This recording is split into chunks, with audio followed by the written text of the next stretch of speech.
Michael, Liverpool of today, and we know they lead the way in the Premier League. Is it going to be their season? Are they going to win this thing?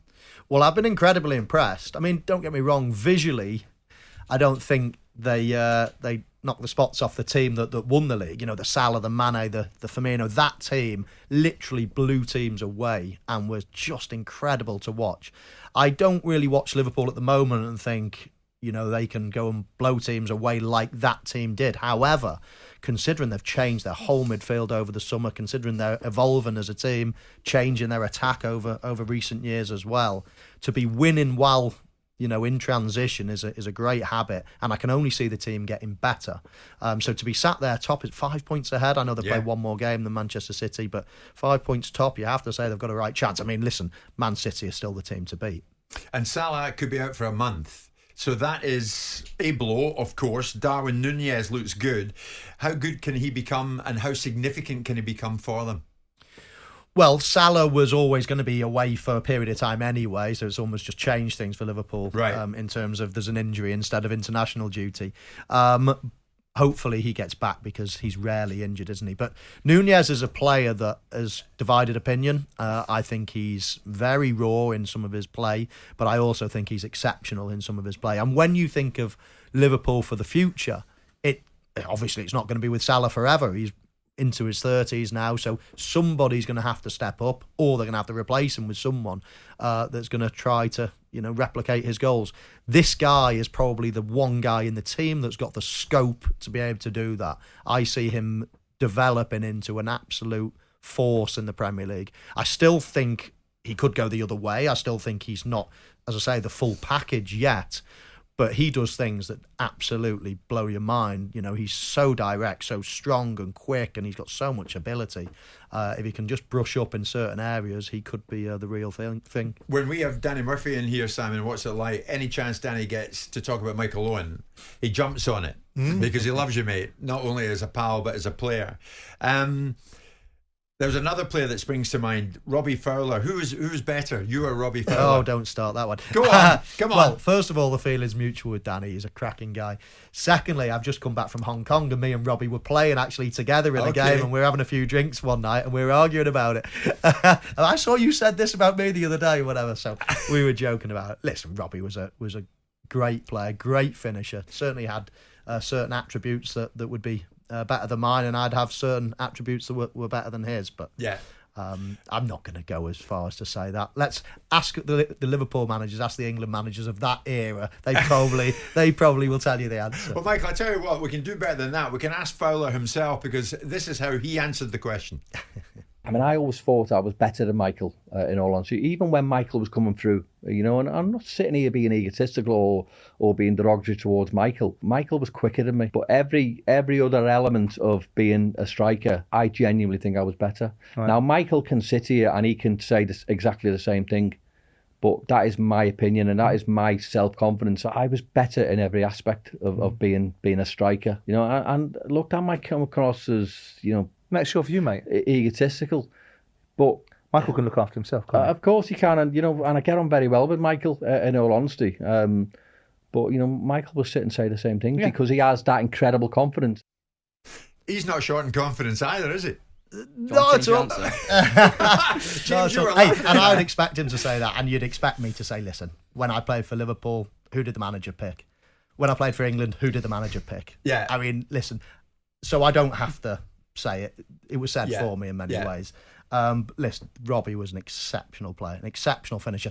And for somebody that used to score the amount of goals that he did, I mean, his England caps total, if he was in this generation now, he'd have, you know, 50, 100 caps. Unfortunately, at the time, there was an Alan Shearer, there was a Michael Owen, there was a Teddy Sheringham, there was an Ian Wright, there was an Andy Cole, there was a, you know, the list goes on. Yeah. Incredible depth back in that generation. Yeah. Michael, a couple of things I want to squeeze in. How did you end up at Manchester United? Various people asking that question, because was it in your contract that you're going to go back to Liverpool? Was that right? And you ended up, Alex wanted you. Wow.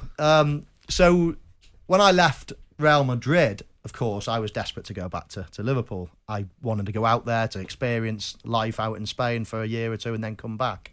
But at the time, Newcastle offered twice the money that Liverpool did, and Real Madrid wouldn't sell me to Liverpool. So I accepted to go to Newcastle on condition that my next move could be to Liverpool. So in the summer, I could go to Liverpool for a set fee in each summer, let's say, of my contract during that time.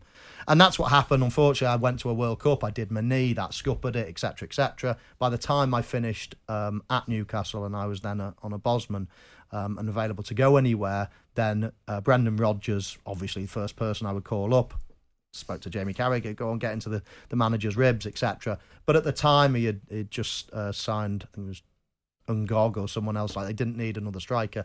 So that was my dreams of going back to Liverpool dashed in many ways. So then, right, where do I go from here? Who's interested in signing me, etc., etc. The funny thing is, the two options I had were the two ones that I would get castigated for the rest of my life. Everton wanted me, and Manchester United wanted me, and they were the two sort of options I had. So no matter where I went, I was going to be in trouble. Can you imagine if you played for Everton?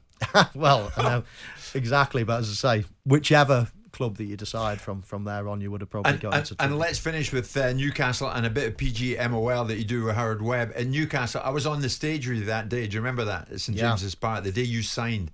There were 30,000 Newcastle fans in St James. Honestly, it was unbelievable. Your dad and I were on the stage. There was no game. They all just showed up. It was a bank holiday Monday. I was actually carrying your sister. I had Gemma in my arms walking. I remember. I think she was only 1 or 2 years old. Yeah. Or whatever. So James wasn't born. But yeah, incredible. And despite what people say, I loved it up there. Great city, great club. I scored plenty of goals. Problem was, I was injured for, when I did my knee, I was injured for a full year, which didn't help. Sure. But I had some great times up there. And to finish with, this show you do with Howard Webb, the PGMOL, which by the very definition of it, you're on there explaining why certain decisions were made in certain games.